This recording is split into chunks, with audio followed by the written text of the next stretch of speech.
NTV. And of course, we have to look at the affairs of the day, but also the pains for the day and the pains pothole.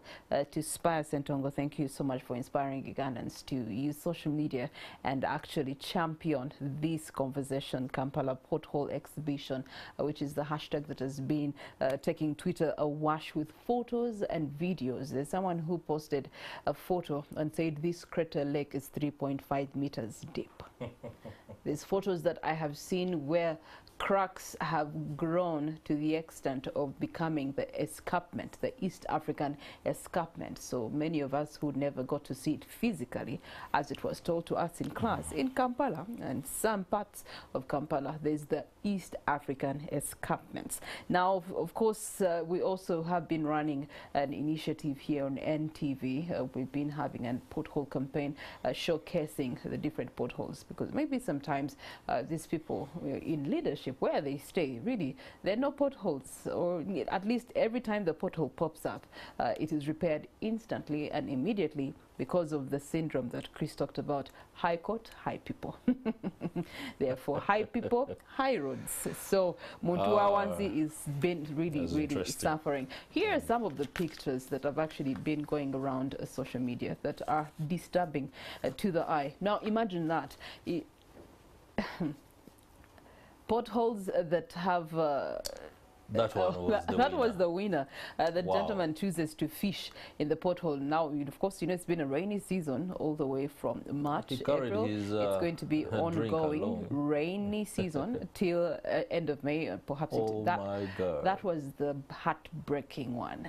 It was a heartbreaking to see that is Kampala. Now, when the rains come and then the city roads get flooded, a border who doesn't use that route can never know that that escarpment is there.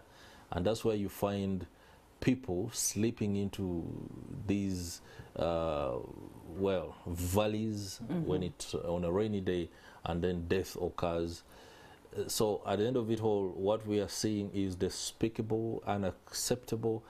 But I think as a country, we ought to rethink our capital. There's been talk and plans about relocating the capital. Nigeria did it, Tanzania did it. There are so many other countries that have decided that in order to streamline the appearance, the workings of an existing capital, then administratively shift to another place, so that you allow for, you know, real work to go on. Because right now in Kampala, some of the things that could be affecting the ability of KCCA to do its job is that you cannot actually tell business persons to stop work. KCCA and Uganda in general, we do not have the capacity to do overnight works. You talked about the fact that they can do this work overnight. You will find in countries like Japan, when a bridge collapses, the work is done transnight. By the time you wake up in the morning, the road is back. We don't have that ability, the technology, the resources, but most importantly, the mindset. So for us, I think it's about time the conversation about a capital, or even building new cities. If I were, and I just say if I were, one of the leaders or the technocrats, the plans that built Kampala, Jinja, Mbale, Fort Poto, Gulu, Lira as colonial cities are still intact. Well, I can't. We can elect to create new towns. So in you other see, spaces. What you have mentioned, Chris, is good, and I mean, from our forefathers who enjoyed these towns when they were still the epic grandeur and splendor of you know, Uganda. But those designs that you're talking about were designed by our colonial masters, number one. Number two, they were designed for the nature of economy that we had here in Uganda. One of that being the cash crops. So the railway was designed in those particular routes to those particular regions to cater to coffee, cotton, etc. Are you suggesting? Then they were also designed in consideration of the population at present time, at that time. Let me give now, if you look at Kampala alone, which has over 5 million people as walk through on a given day, and then on top of that you have the residents, and then you want to make it a smart city, but it's already a a muted city. It's already a shrunk city. And so if we are going to just make better what was given to us, I think that can't work right now. 60 years down the road, it can't work. I think for me, this is the opportune time for us to reawaken that conversation on relocating the capital city to another place altogether. Perspective on that. Let's come up. I mean, Nigeria did it.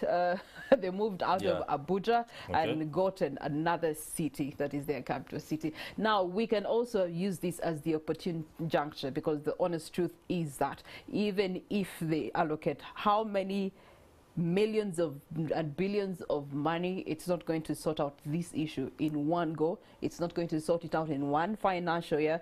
Heck, it may not really sort it out in 2 financial years. So perhaps to the leaders up there, members of parliament, perhaps this is the best time for you to actually think of pushing the debate on getting a new location for capital city of Uganda. Move it away from Kampala to something else. Anyway, in that regard, so far the president of the country has woken up to the Pothole exhibition, and he has committed and ordered those responsible in the treasury to have 6 billion given to KCCA on a basis that will be able to just put some soil on the potholes in the meantime. Let's take it from the president's horse's mouth. I now direct the Ministry of Finance to urgently release the quarterly contribution to KCCA of Uganda shilling 6 billion for pothole filling, repairs, and maintenance of roads. I have been told that only 30% of this money has been released this financial year, causing roads outside the AFDB project to fall into bad disrepair with attendant problems for traffic jams.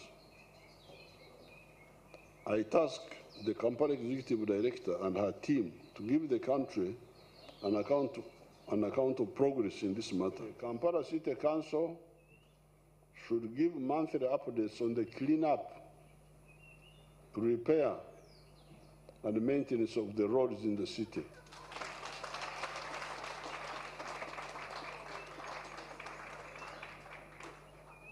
I direct them to follow the parish model approach and have at least 1 garbage truck for each of the 99 parishes. Through what we call road condition surveys. KCCA then makes plans to fix the damaged roads based on available resources or budgets. We cannot trivialize the issue of potholes on our roads. We cannot. KCCA is aware that the potholes drive up road user costs through frequent vehicle repairs, long travel times, high accident rates, and others. The city has a total road network of 2,100 kilometers, of which only 30% are paved roads. The rest 70% are unpaved or earth roads. It's worth noting that most of our paved roads have served far beyond their full lifespan of 20 years, and they are due for overhaul or reconstruction. Besides, there is increased traffic levels on the roads because every year we get new motor vehicles. This in turn causes increased wear and tear on our roads.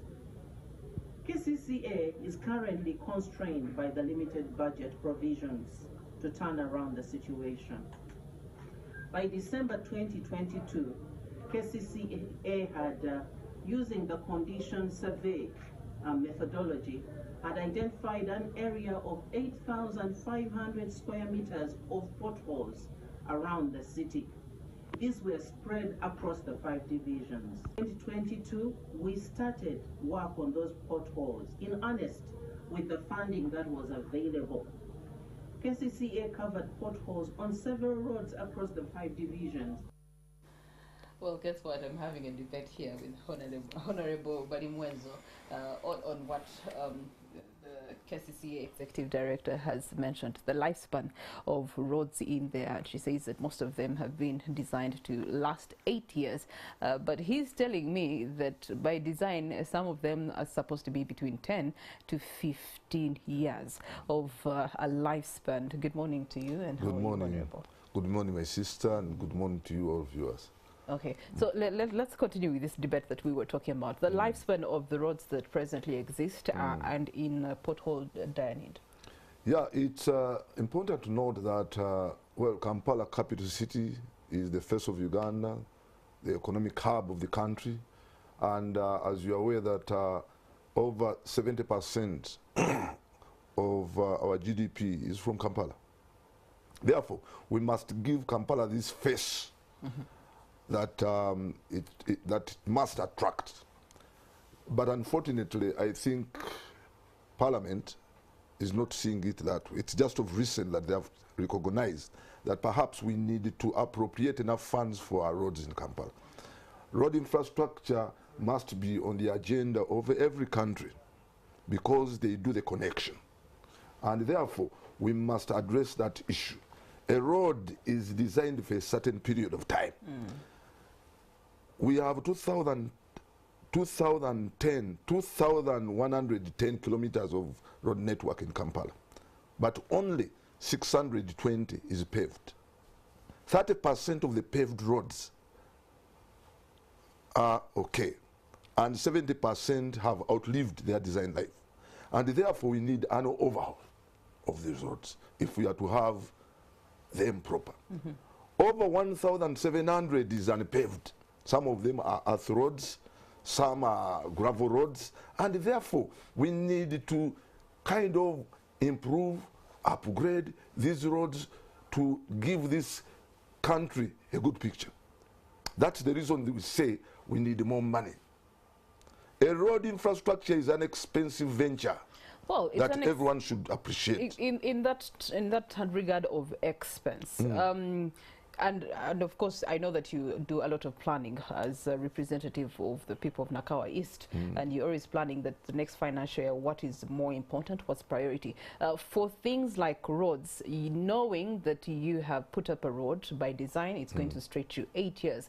The expectation is that in your planning as an authority, you ought to be planning and assessing which roads have reached which lifespan, and if their lifespan is due, then you start planning to repair them or redo them. So that would be the expectation, which wouldn't be getting Ugandans in such a place as we are as this morning. Yeah, but like I did tell you, reconstruction, rehabilitation, maintenance, all that needs money.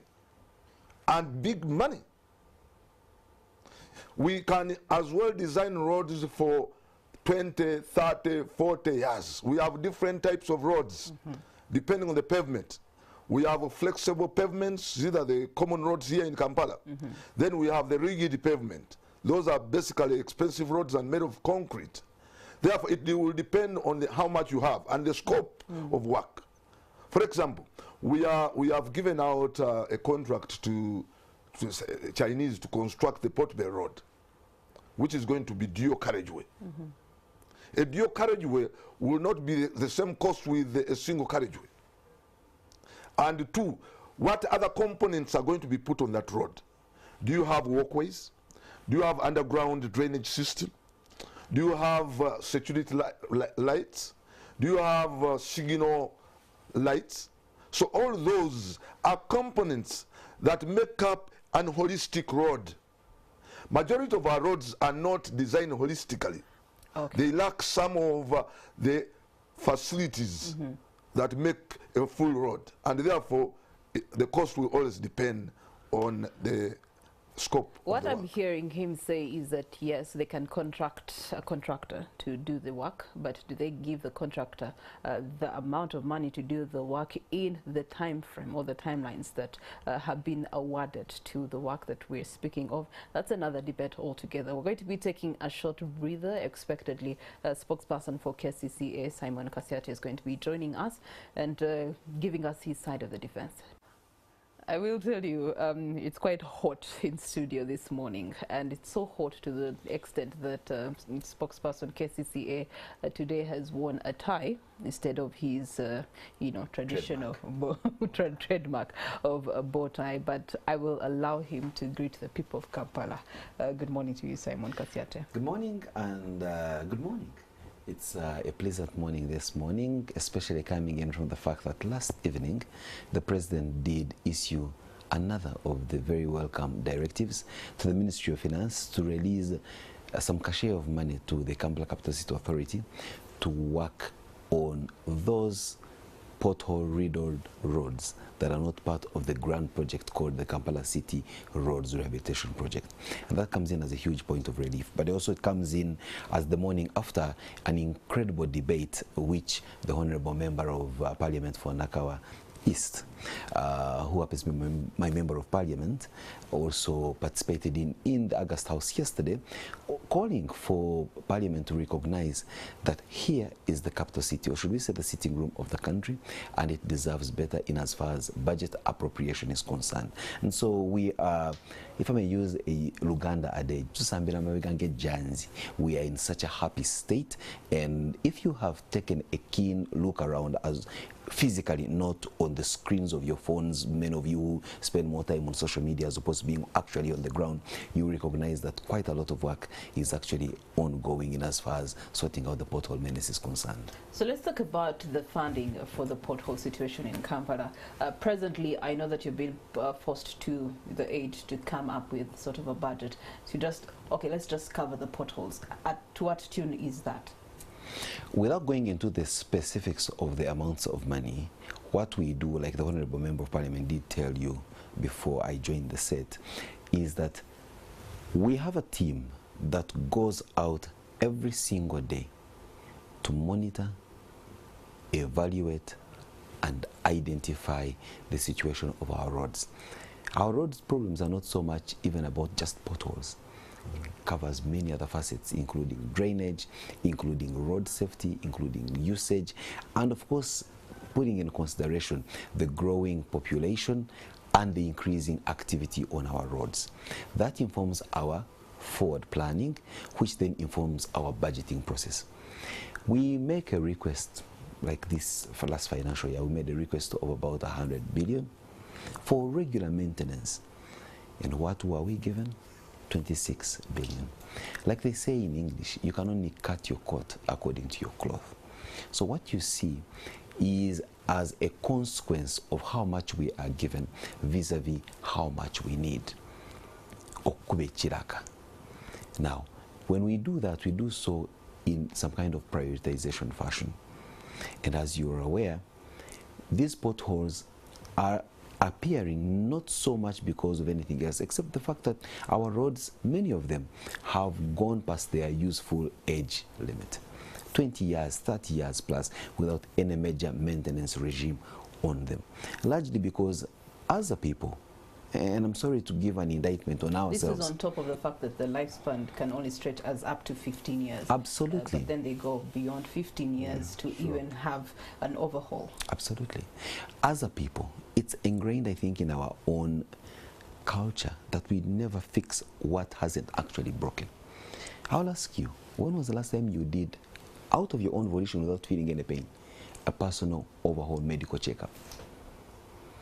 It's not until you begin to feel a very debilitating pain that you actually seek medical consultation. And that portrays and exhibits itself in the things that we do. Until your car breaks down right in the middle of the street, and you meet them every other day. You've been hearing the warning signs. Some of them are so electronic, they will even tell you on the dashboard, go visit a garage. You know, even the red light will show for your tank, fuel tank being empty. No, I'll push it another 200 kilometers and you get stuck. So that kind of malaise that leads us into a situation where we are always in knee-jerk reactioning is what has led to us. Unfortunately for KCCA, our failures are easily identified and they create a cry and hue. When doctors make mistakes, the results are in the mortuary. When lawyers make mistakes, their mistakes are seen in jail. When the city authority makes a mistake as a result of our general malaise as a country, it's the potholes that you see right now.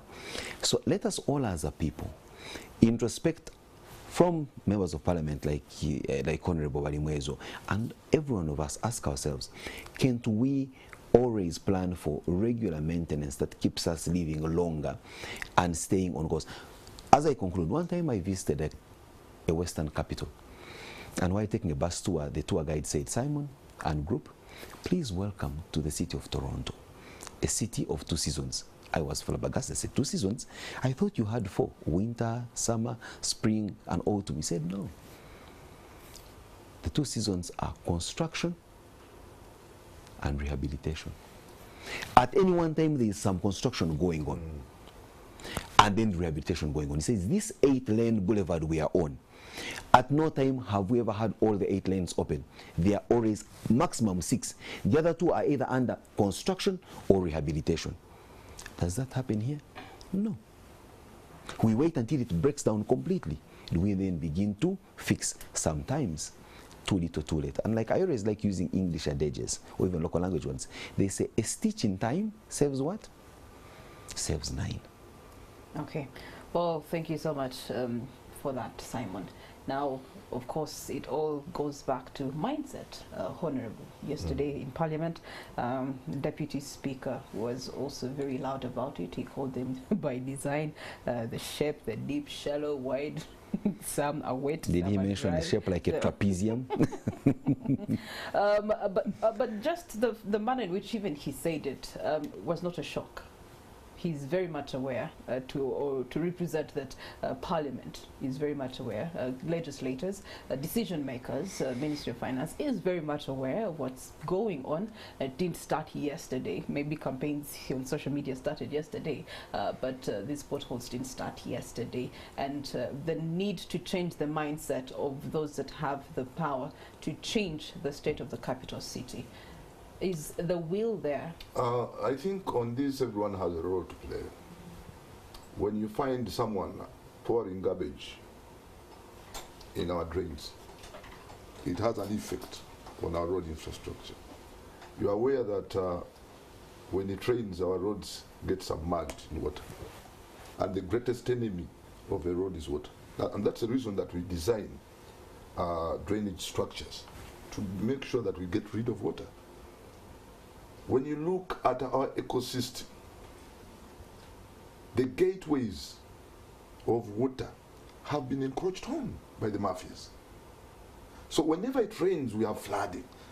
World Bank recently came out with a report that revealed that we lose over $100 million every year in Kampala because of the rains. And what is the loss? Loss in infrastructure. You have just constructed a new road, it rains, and it's washed away. So everyone has a role to play. Those that have encroached on our ecosystem, which is supposed to filter this stormwater to Lake Victoria. Yesterday I was telling people, and my colleague here, that if you went to the lake, show us today. We have maggots in the lake. And what leads to maggots? It's because almost all the garbage runs up to the lake. The lake is contaminated, it's polluted, and that's the reason that even the production of water has become high, 8 times higher than it was. Why? Because people have polluted the lake. So we have effects. Unless we change our mindset, we shall still have those effects. So I call upon all of us, not only leaders. No, but you see, leaders should be channeling the change that we want to see in our communities and in our country. So as leaders, how are you going to be channeling this change? No, number one, I think you may have seen me stopping what is going on in our wetlands. You may have seen even today we are going for a cleanup. But for the leaders in Kampala, it is clear that the capital city is Kampala, the face of Uganda, which houses the parliament. So everyone is aware of the potholes. Exactly. Okay? And that's the reason that when we brought it out, everyone appreciated that basically we need to give Kampala more funds to make sure that we work on our roads. And that's the way to go. But For starters, we have complained that KCCA is over expending money. There is a lot of corruption in KCCA. It's our role as members of parliament to do oversight role on these people so that there is value for money. Therefore, I call upon members of parliament to their role, particularly the committee in which I sit. It's supposed to oversee these MDAs and government ministries. So we have a role to play. Everyone has a role, in a nutshell. Okay. All right, Simon. When is the 6 billion starting to come in, and then what damage control can it do every 3 months? I'll be telling you in honest truth that 6 billion in the grand scheme of things is a drop in the ocean. Yeah. But like they say again in Luganda, receive the 6 billion and make do with what there is as you clamor for more. It's not yet uhuru on our end. We are not singing kumbaya and just, thinking that we have arrived in the promised land. We're picking that has been appropriated and disbursed onto us, use it for what we can. And there's quite a lot of work that's going on. If, like I said, I invite you, you have the cameras perhaps to share these images, or if you please, my team can share them with you, of works that are currently going on across the city. But needless to mention, like Honorable Barimwezo has mentioned, it is easier to find a postcard image of who to blame. KCCA. You can even go down to individuals and start naming potholes on our names as individuals. Well, this Kasiate Hall, Kisaka Hall, and all that. Yeah. But like he said, and it's not that we're blaming KCCA, it's that this is under KCCA authority and management. And I tell you so what, we're simply looking to the authority to give us an answer and a solution. That's what people are doing. Absolutely, and I think what we have... Yes. Let me first ask you, please. This financial year, how much money was in the budget and how much have you received? I said it earlier on, Honorable. We requested for over give and take 100 billion, and we received a paltry 26 billion. In the same manner, in the Jennifer Musisi administration, they would make requisition for up to about 700 billion Ugandan shillings, and then they would receive that and a little more. Today, that doesn't seem to be the case. What changed? I want to indicate it to you in a holistic manner that it's not only KCCA that is struggling with receiving that they have budgeted for. The economy on the whole has taken a hit. That's why you see intern medical students are on strike. Teachers are demanding for their emoluments. Many other services, be it in the education or health sector, are not being met, largely because government's purse is constrained. So the economy on the whole has been hit. So I don't want to make it seem like there is a deliberate failure of government to facilitate KCCA as an individual MDA, but on the whole. However, let's also be honest about it, that yes, previous administrations of KCCA were receiving disbursements higher than the current administration. Again, largely because perhaps of the situation at hand. Let's not forget that the pothole question in Kampala... At hand, elaborate. When I say the pothole situation in Kampala, it is not a Chisaka era thing. I have retrieved a newspaper article titled as follows, published in the New Vision, Sevana Angry. The late John Sevana Kizito, a mayor of Kampala in the 1990s, early 2000s, did castigate one of the newspapers for always making it their pastime to publish city potholes. Every city administration has decried the issue of potholes. So it is a malaise that cuts across every administration, including that of Madam Jennifer Musisi. You sang songs about her, castigated her for having a failed infrastructure system. I, Simon Kasiate, while on this very show which you are hosting, led a public demonstration of my neighborhood on Robert Mugabe Road to have it upgraded from a cattle track to a tarmac road. Honorable Mwezu here was a mayor in Nakawa at that time. He remembers very well. So the clamor for better infrastructure is not a thing of today. And that's why we appreciate, recognize citizens' outcry for better infrastructure. I can't imagine what the residents along Kulambiro Ring Road must feel today. Ring Road, Kulambiro, was the dust capital of this country, if you ever visit that place. Today it's a wonderful boulevard. Today that dust capital has moved to other places.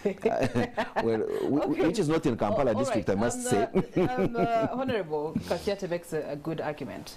But then again, there's the question of Kampala is the biggest taxable base that you Yes. have as a I country. mentioned that. And so why not return to them something so that they continue favorably giving to the treasury nationally? You know, that is one of the debates that we had at one time, and the answer was that we have to equalize. There are districts that cannot even manage to pay their salaries, and we have they have to run. So money is got from here and shared it amongst those districts that cannot even be able to collect revenue to pay taxes. So we had a debate on reducing expenditures by merging districts.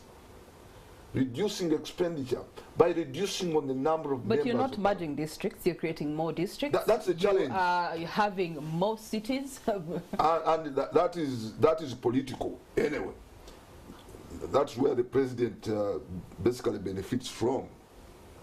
Because when you create a district, there is an RDC to give political capital and to give a salary. When you create a district, there is a member of parliament out there who is going to get So we're having a national financial strain at the expense of politics. That's true. That's true. But when you come on the road infrastructure, when you construct more roads, you need more money to maintain those roads. Therefore, it's a call upon all of us to make sure that we reduce expenditure elsewhere and give KCCA enough money to make sure that we have better road when you say reduce expenditure somewhere, that means you're going to curtail someone or something, and then thereafter we'll have a social media campaign of that group or that entity for making example, noise because of the limited resources that they are having. For example, why not think of as on a national level? Why not think of increasing the tax base? It will have an effect on our poor people, vulnerable people.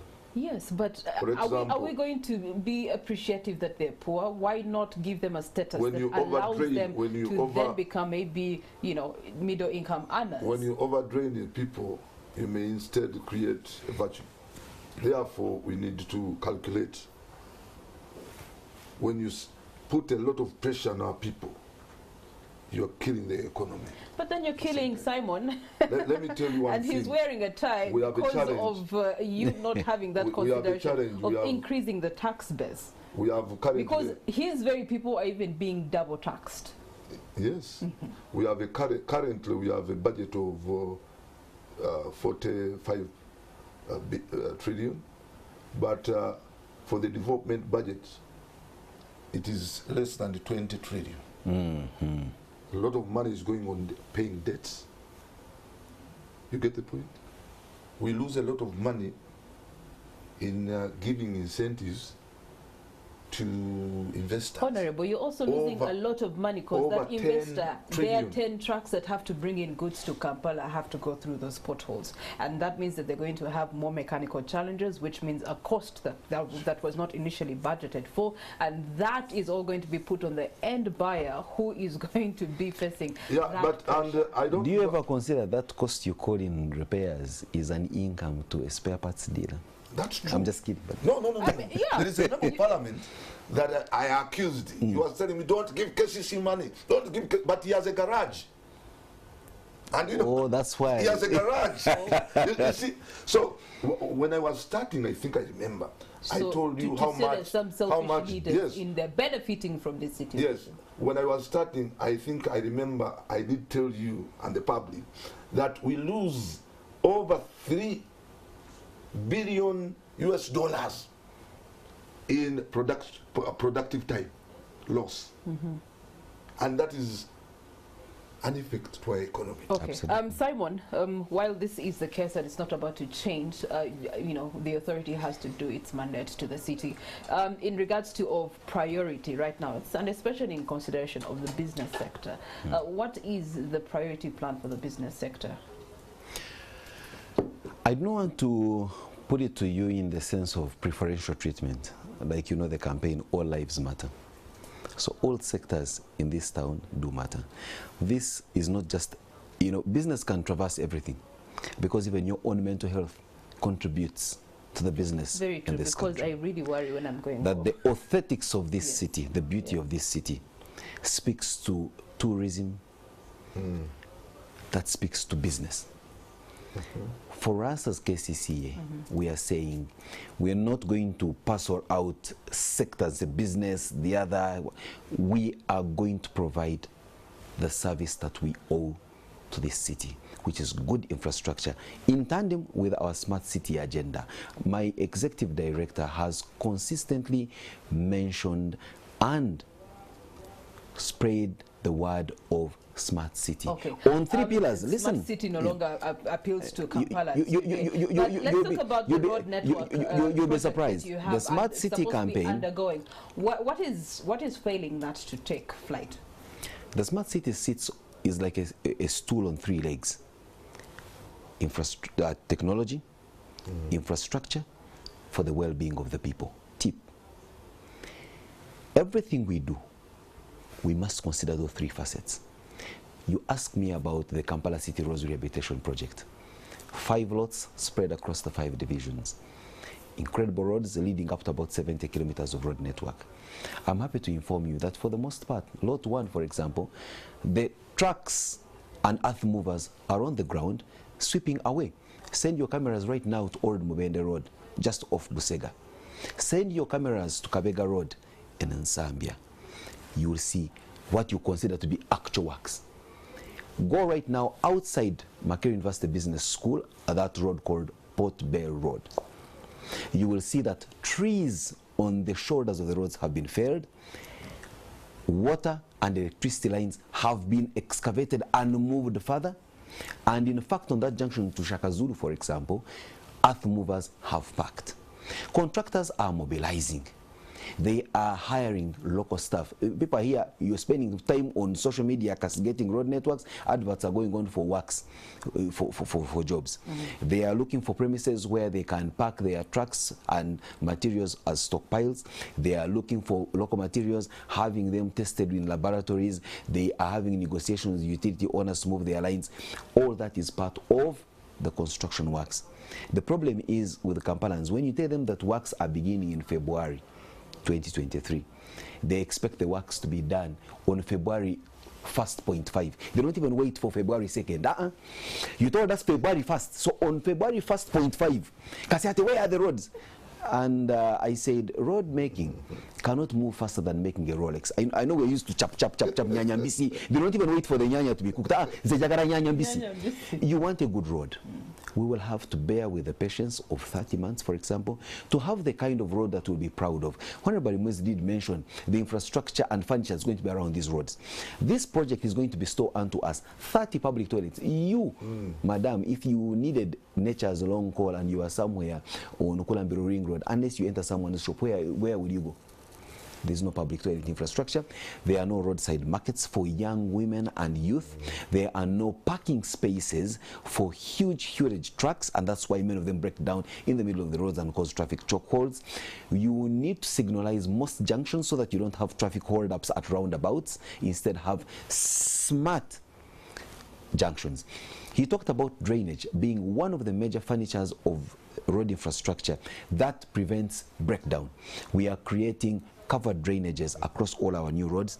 There's been this phenomena in Kampala where you make a beautiful road and the next thing a telecom comes and casts through to put their lines. And when they are done, they've just covered haphazardly, then the water guys come and do the same. As they are doing that, the electricity people come and do that. We are saying all our roads must have service ducts embedded in the internal construction so that whenever someone wants to pass the infrastructure, they use the service ducts and fit the infrastructure there. If it cannot fit there, then they would rather use Bluetooth. But we are not going to be breaking our roads.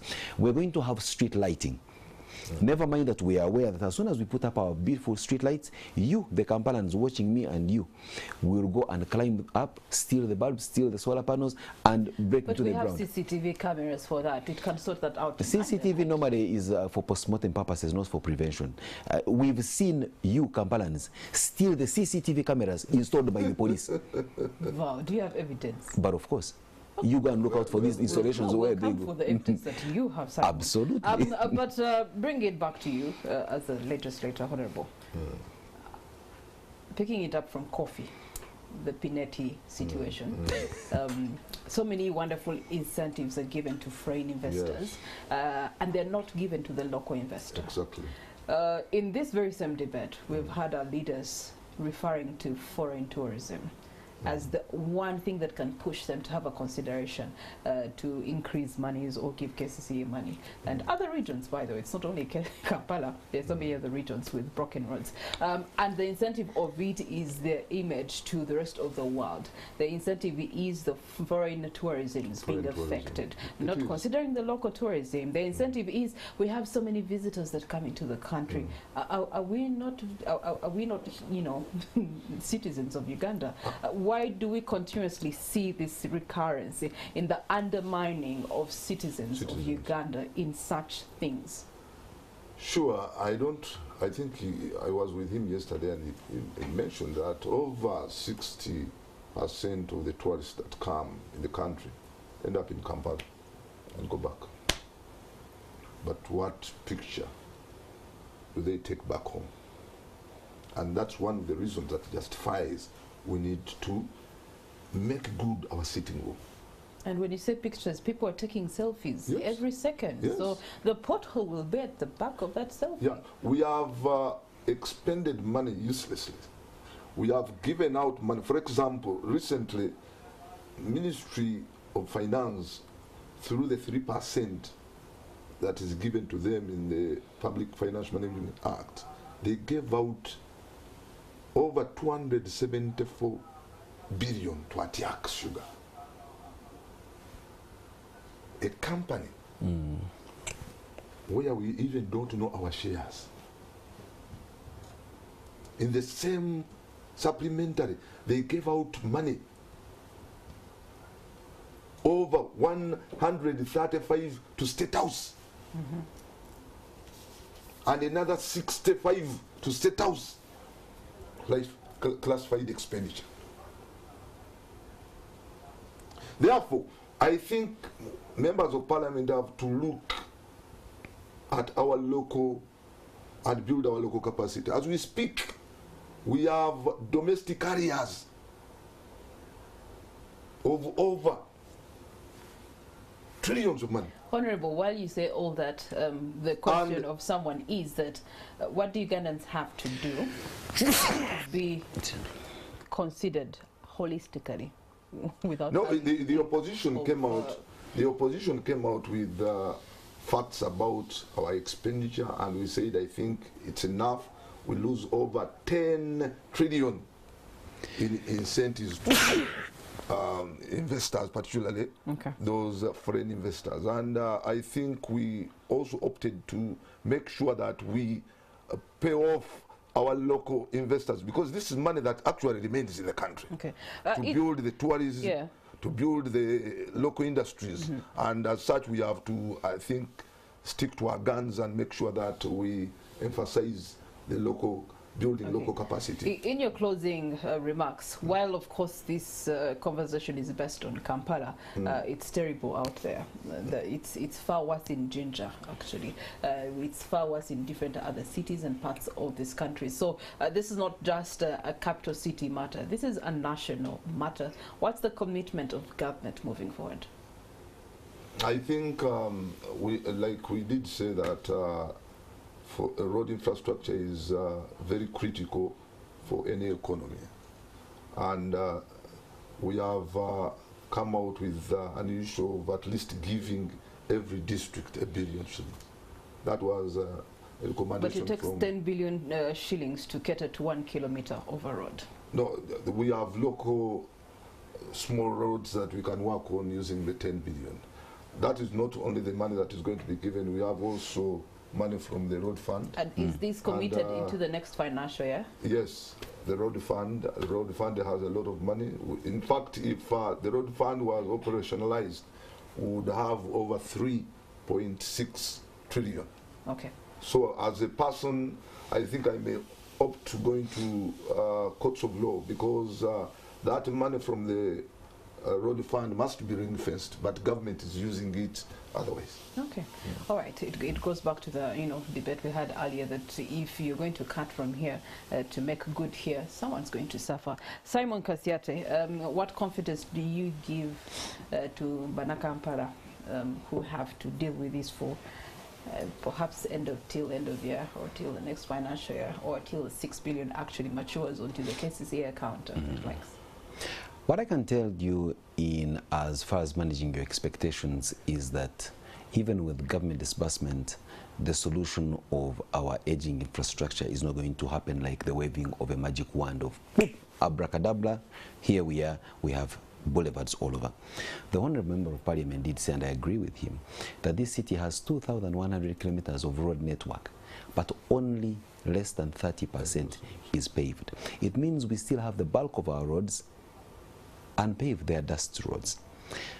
Now, reprisal is going to be a continuous process within KCCA to repair those that are breaking down that are paved, and also to increase the coverage of the paved roads.